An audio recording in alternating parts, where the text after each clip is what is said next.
The thing is, I thought humiliation could be love if it made a man better. One burnt piece of toast, two awkward sentences, one wrong turn. And of course, I called it feedback. I told myself Daniel needed pressure because soft men stayed soft when women protected them.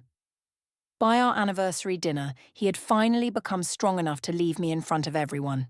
My name is Sloane Mercer. I was 34, and I taught managers how to correct people without making them hate the room. The thing is, I believed that made me honest, not cruel. One marker, two feedback forms, and of course I thought I knew the difference between breaking a person and building one. That morning, our apartment smelled like burnt toast and the lemon cleaner Daniel used because I once said the kitchen felt fresher that way. My husband stood by the toaster in his work shirt, scraping the black edge from one slice into the sink. He had made breakfast before I left for a workshop, the way he did when my day started early. The toast was not ruined. One side had gone too dark. That was all. I told him that this was his whole problem. He accepted almost right too easily. He accepted nearly done, close enough, good enough, and then wondered why people did not take him seriously. Daniel looked at the plate, then at me. He asked softly when breakfast had become a performance review. I told him it was not a review.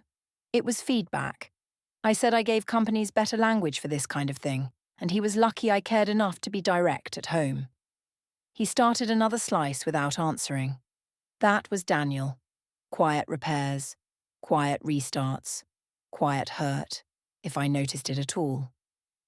Years before, the night before my first major corporate workshop, he had sat across from me on the living room floor while I forgot the same opening line 12 times. He had not laughed once. He told me I would find the sentence if I breathed first. By 2 in the morning, he was making tea while I practiced with one shoe off and mascara under one eye. Back then, I called that patience. By that morning, I had started calling patience a lack of edge. My phone buzzed near the coffee machine. Marcy had sent a message asking if my soft husband had packed my lunch like a schoolboy again. I smiled before I could stop myself. Daniel saw the smile. Of course he did. Quiet people see small things because loud rooms do not give them anything else. He asked if something had changed between us lately. What he meant was that I had been colder. What I heard was that he wanted me to explain myself because one piece of toast had not survived breakfast. I told him nothing had changed. I said he was making the morning heavy. One burnt slice, two quiet hands. No real crime. Daniel put the new toast on the plate and pushed it toward me. He said he was not trying to make anything heavy. He only missed when I corrected things without making him feel like one of them. I picked up my bag and told him that if he wanted to be stronger, he had to stop treating every honest sentence like an injury. He nodded once, small and careful. I left before the toast cooled. Becca's dining room had cream walls, a low round lamp above the table, and the kind of narrow candles people buy when they want dinner to feel thoughtful. The air smelled like roast chicken, warm bread, and the vanilla perfume Marcy wore when she wanted everyone to know she had arrived before the conversation started. The thing is, I went there still believing Daniel and I were normal. Couples teased, wives corrected, husbands survived. Daniel sat beside me in the green sweater I used to say made him look calm. Across from us were Becca and her husband, Owen. Claire sat near the end of the table because she liked watching people while pretending to check the wine. Elise, Daniel's younger sister, had brought a salad in a glass bowl and kept moving it away from the candle flame. Marcy sat beside me, close enough to touch my arm whenever she wanted to approve something without saying it. The evening began softly. Owen told a story about locking himself out of his own garage. Becca laughed so hard she had to put her fork down. Daniel relaxed after that. I could see it in his shoulders. He liked rooms where nobody needed anything from him, except ordinary company. Then he started telling the story of our first anniversary trip. He said the restaurant had been called the Blue Fig. It had not. It was the Blue Finch. Small thing. A bird instead of a fruit. No one else cared. I cared because I had started collecting those tiny wrongnesses the way other women collected receipts. I touched his sleeve and said he meant the blue finch. Then I laughed and told the table this was why I had to keep him in training. He got the feeling right, but never the detail that made the feeling useful. Marcy laughed first. Of course she did. Her laugh was quick and bright, like she had thrown a match into paper. Becca laughed after her, but softer. Owen looked at Daniel, not me. Claire lifted her glass and did not drink. Elise's hands stopped moving around the salad bowl. Daniel smiled with his mouth only. He said I was right, that it was Finch, not Fig. I should have stopped there. Instead, I said Daniel was trainable but slow. I said it with a light voice. Lightness makes cruelty easier for a room to accept. People can tell themselves they herd affection if the tone has enough sugar on it. Marcy touched my arm under the table. She said Daniel was lucky because some men paid thousands for the kind of coaching I gave for free. Owen changed the subject. He asked Daniel about the new roof work at the school. It was a rescue, though I did not call it that then. I thought Owen was being dull because he could not keep up with the joke. Daniel answered him. He spoke clearly, almost too clearly. He explained the leaking gym ceiling and the old pipes and the contractor who never came when he said he would. He sounded normal. That was the part that irritated me. If he sounded normal, then the problem became mine to carry. I reached for my wine and told myself this was what growth looked like. Pressure. Correction.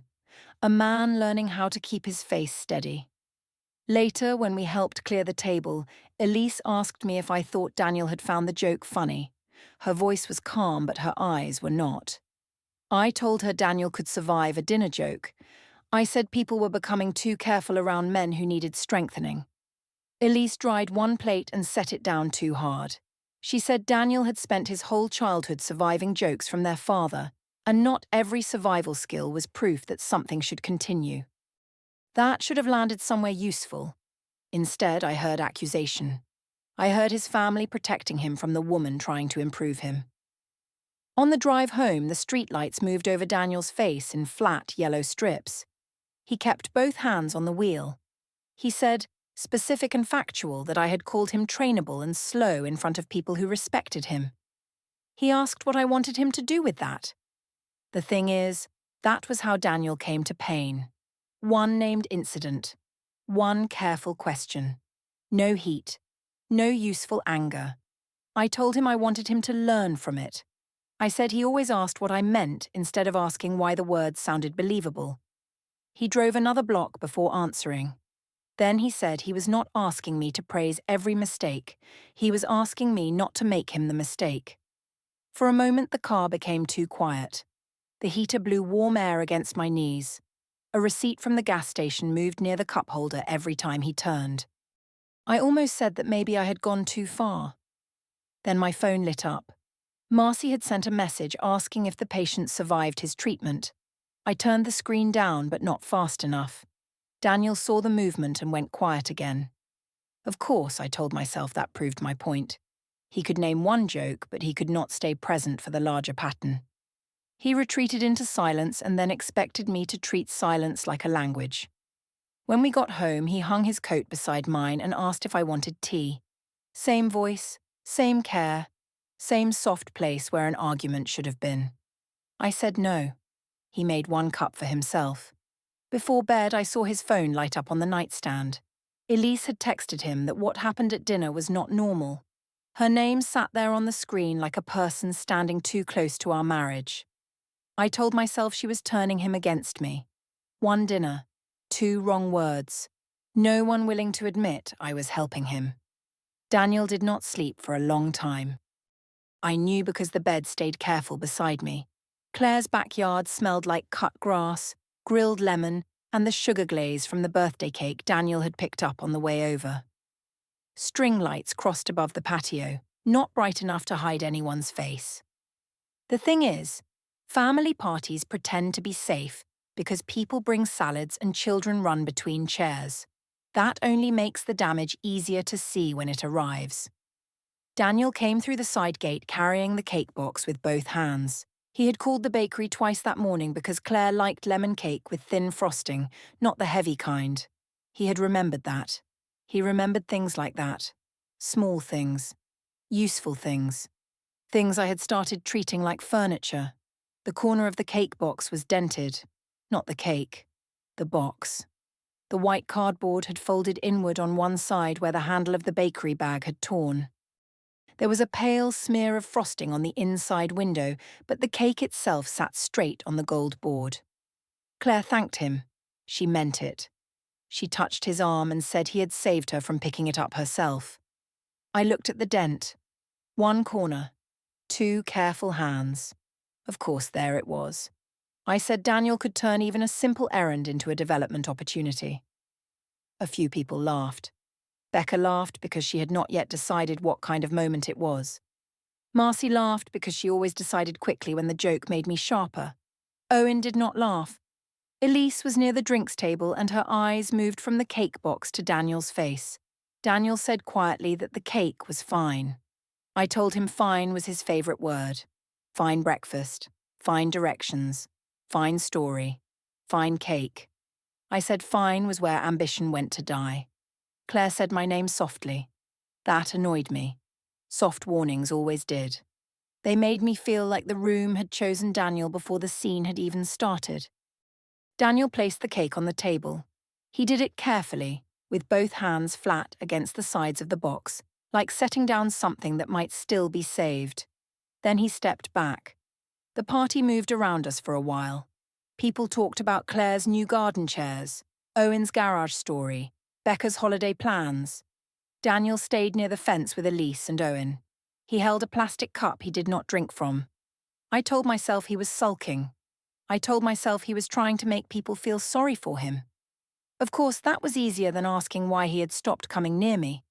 When Claire asked everyone to gather near the cake, the string lights had become more visible. The sky had gone blue-grey. Someone passed me a glass of wine. Marcy leaned close and said Daniel looked like he was waiting for a school report. That made me smile. Then someone asked for a toast. Birthday speeches are supposed to be about the birthday person, but rooms have currents. That night, the current was already under my feet. I raised my glass and said Claire had always believed in growth, which was why I loved her. People smiled. Claire looked relieved for 1 second. I said marriage was the same, if you did it honestly. I said love was not just clapping for someone. Love was showing them where they could be better. Daniel looked up then. I said my husband had given me a lot of material to work with lately. The first laugh was small. I do not remember whose. I remember the sound because it did not know whether it was allowed to live. I kept going. I mentioned the burnt toast, the wrong restaurant name. The awkward silence when Owen asked him a question last week. The way he always checked directions twice and still missed turns. Then I lifted the glass toward the cake table and said, even Claire's cake had arrived with evidence that Daniel was still a work in progress. The backyard changed one person at a time. Becca lowered her smile. Owen's jaw moved once. Elise took a step toward Daniel, then stopped. Claire stared at me as if she had found a stranger wearing her sister's dress. Daniel did not interrupt. He did not ask me to stop. He stood beside the fence, his face calm in the worst way. That calm made me continue for half a sentence more. I said he was getting better, slowly. Claire put her glass on the table. She said Daniel looked like a man waiting for permission to breathe. The sentence did not come loudly. That was why it cut the room so cleanly. For a few seconds I saw him differently. Not weak, not sulking, just still. A man holding himself carefully because any movement might become another lesson. The dented cake box sat under the lights with its bent corner facing me. I remembered Daniel sitting on the living room floor years earlier, listening to me fail the same speech again and again. He had never called me slow. He had never turned my fear into a joke. He had only made tea and waited. The door opened inside me, not wide, but enough. Then Marcy said from behind my shoulder that men needed pressure or they stayed boys. I took that sentence because it gave me the room back. I laughed once and said Claire was being dramatic because birthdays made people emotional.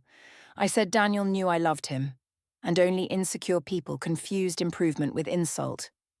Daniel looked at the cake box, not at me. At the box, after the candles, after Claire cut the cake, after people tried too hard to talk about weather and frosting and anything else, Daniel picked up the empty dented box and folded it flat. Claire told him he could throw it away. He said he would take it. I told myself he was being theatrical. On the ride home, the flattened box sat in the back seat like a third person. Daniel did not speak. I asked if he was going to punish me with silence all night. He said he was tired of giving me words I only used as new places to cut. I told him that was exactly the kind of sentence that made people walk carefully around him. He nodded. And that was worse than arguing. 1 box. 2 witnesses. No way to put the joke back where it started. The dented cake box sat on our kitchen counter until the next evening. Daniel had folded it neatly, but one crushed corner still stuck out. The apartment smelled like dish soap and the rain coming through the open balcony door. The thing is, ordinary rooms become harder to stand in when one object refuses to become ordinary again. I asked him if he planned to frame the box. He was standing near the sink, rinsing a mug. He turned off the water before answering. That small pause bothered me more than anger would have. He said it was not about the box. Of course, it was never about the thing in front of us with Daniel. It was always the deeper meaning, the pattern, the careful sadness placed between 2 cups on a counter. I told him I was tired and did not want another lecture about cardboard. He dried his hands. Then he said he was not talking about cardboard. He was talking about collection. I asked what that was supposed to mean. He said I did not correct him anymore. I collected him. The burnt toast, the restaurant name, the dented box, the wrong turn last month, the time he paused too long before answering Owen, the way he said a word wrong at Claire's barbecue 2 summers ago. He said I kept every small mistake alive until I needed an audience. I laughed because I did not know what else to do with the accuracy of it. 1 counter, 2 mugs. No easy place to stand. Daniel looked tired. Not dramatic tired. Not wounded in the way I could accuse him of performing. His shoulders were down. His voice stayed even. He said he had started rehearsing normal actions before doing them near me. He rehearsed ordering food. He rehearsed telling stories. He checked shirts twice before leaving the bedroom. He watched my face before choosing whether to speak in groups. That was his vulnerable moment. I know that now. He had not built a strategy yet. He was simply naming what it had become to live beside me. What I heard was weakness dressed as confession. I told him maybe rehearsal was exactly what he needed. I said successful people rehearsed, speakers rehearsed, leaders rehearsed. Men who wanted respect rehearsed until they stopped making avoidable mistakes. His face changed by 1 inch. Less than that, maybe. His mouth settled. His eyes moved away from mine. He walked to the hall table and picked up a small leather notebook. Brown cover, rounded corners. I had seen it in his work bag before and assumed it held maintenance notes from the school. He opened it and wrote 1 sentence. I asked if he was keeping emotional attendance now. He closed the notebook and put it in his jacket pocket. That was the first time his silence did not feel like retreat. It felt like a door locking. The next morning, Claire called while I was in the bathroom putting on mascara. She asked if Daniel was okay after the party. I told her Daniel was fine and that everyone was making 1 toast into a public service announcement. Claire said it was not 1 toast. She said it had been months. She said Daniel looked smaller every time I corrected him in front of people. The word smaller irritated me. I told her Daniel had always been good at looking wounded. I said some men used quiet pain the way other men used shouting. Claire did not answer quickly. Then she said I sounded like Mom when Mom wanted to win instead of understand. I ended the call politely. Polite endings are useful. They let you leave before the sentence reaches the part that might stay. At work, I taught a workshop on difficult feedback. 20 people sat in a hotel conference room with notepads and bad coffee. I wrote on the board that feedback should protect dignity. My marker squeaked on the last word. For half a second, the room went thin. Then I told the managers that people resisted feedback when their identity was too fragile. Of course, everyone nodded. People always nodded at work because they paid me to turn discomfort into structure. That evening, I scrolled through my group chat with Marcy and Becca. I had written about Daniel's progress for weeks. Marcy had called him my long-term improvement project. Becca had once sent a laughing face after I said Daniel was at least becoming less visibly nervous in groups. I read those messages without deleting them. Why would I delete them? They proved intent. They proved I was trying. They proved there was a plan, not cruelty. Daniel came home late with takeout. He put the bag on the counter and asked if I had eaten. Same question he always asked, but he did not unpack my food onto a plate. He left the bag folded and went to the guest room. I followed him to the doorway and told him we could not live like roommates. He said he knew.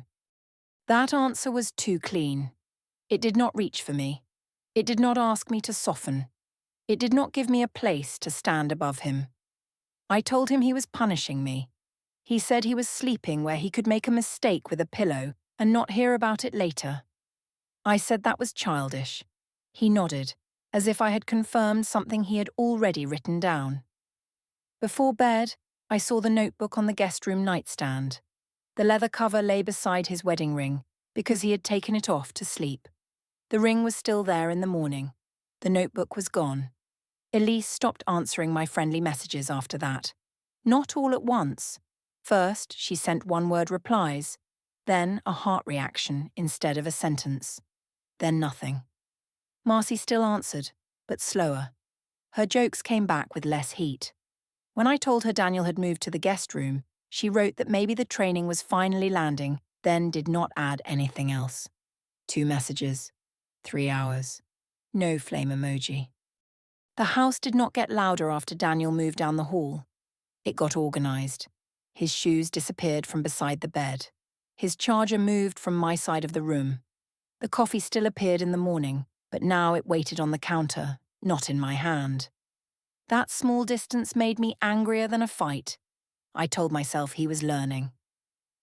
The anniversary restaurant sat on a corner with tall windows and black awnings, the kind of place that made people lower their voices before they knew why. Daniel had chosen it because I once said the tables by the glass made me feel like the city was moving for me.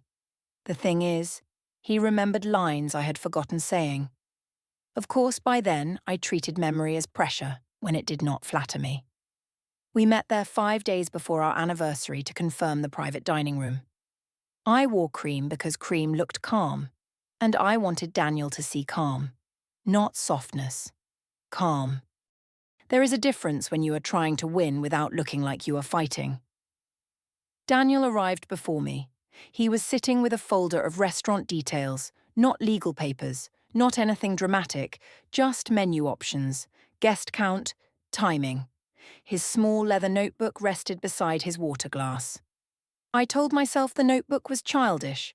I also kept looking at it. He asked if I wanted wine. I said water was fine. He nodded and did not order for me. Once that would have looked respectful.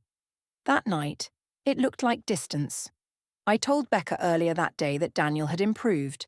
I said he no longer argued, no longer made every correction a whole emotional weather system, no longer asked for applause after surviving a joke. Becca had looked down at her phone and said, maybe he had not improved. Maybe he had stopped offering himself up. Claire had said something worse the day before. She said disappearance was not growth. I told both of them they were reading too much into a man finally learning composure. Now Daniel sat across from me with steady hands and no need to fill the silence. He said he wanted to say one thing before the anniversary dinner. He said he was not asking me to become soft. He was not asking me to praise every mistake. He was asking me to stop turning love into correction. Final and clean. No repeated complaint. No performance. The quiet was too large. I told him that was unfair because he had hidden inside silence for years and expected me to understand pain he never clearly named. I said he made me guess, then punished me for guessing wrong. I said a woman should not have to become a translator for a husband who refused to speak in time. That was true. He did not argue. He looked at the water glass for 1 second, then back at me. He said I was right. He said he had been too quiet. He said his silence had made the room easier for me to own. For a moment the table had no edge. Only the two of us and one true sentence. Then he said his silence did not give me permission to punish him for every breath. I looked away first. A waiter came in with dessert samples for the anniversary menu, small spoons of custard with burnt sugar on top. The smell reached me before the plate did. Sweet, sharp, almost bitter. I told Daniel that I had made him better. I said he was calmer now, more controlled, less embarrassing in groups. I told him if he had any pride, he would thank me instead of acting like a wounded student. That was the voluntary line. I chose it. Not drunk, not cornered, not provoked beyond reason.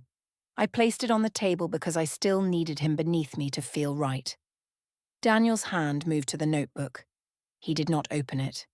He said he would handle the anniversary properly. No legal words, no threat, no raised voice. That sentence should have scared me more than it did. I heard surrender. I heard a man finally accepting that the room worked better when I led it. After we left the restaurant, I sat in my car and texted Marcy. I wrote that Daniel was doing his quiet martyr thing again.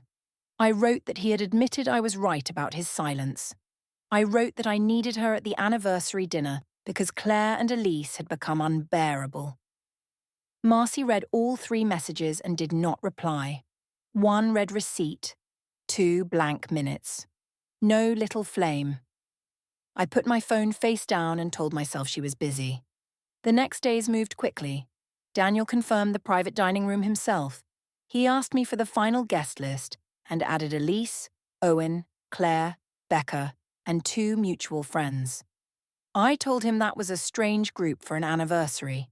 He said they were people who had watched us closely this year. I laughed and said that sounded like a hearing. He said nothing. At home, Daniel became logistical. He fixed the hallway light. He sent me the restaurant time. He labelled 2 boxes in the guest room with his name, and when I asked if he was organising seasonal clothes, he said he was organising what belonged to him. I said he was being dramatic again. He taped 1 box shut. That was the silent decision marker, though I refused to read it. Tape across cardboard. 1 firm pull. A clean line. The night before the anniversary, I stood in the bedroom doorway while he packed a dark shirt into one of the boxes. I told him he could stop performing distance because people would see through it. He asked if I had ever considered that maybe people had already seen through me. I answered too fast. I said people respected honesty when it came from someone strong enough to give it.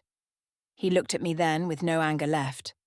That was what I did not know how to fight. Anger still wants something. His face did not.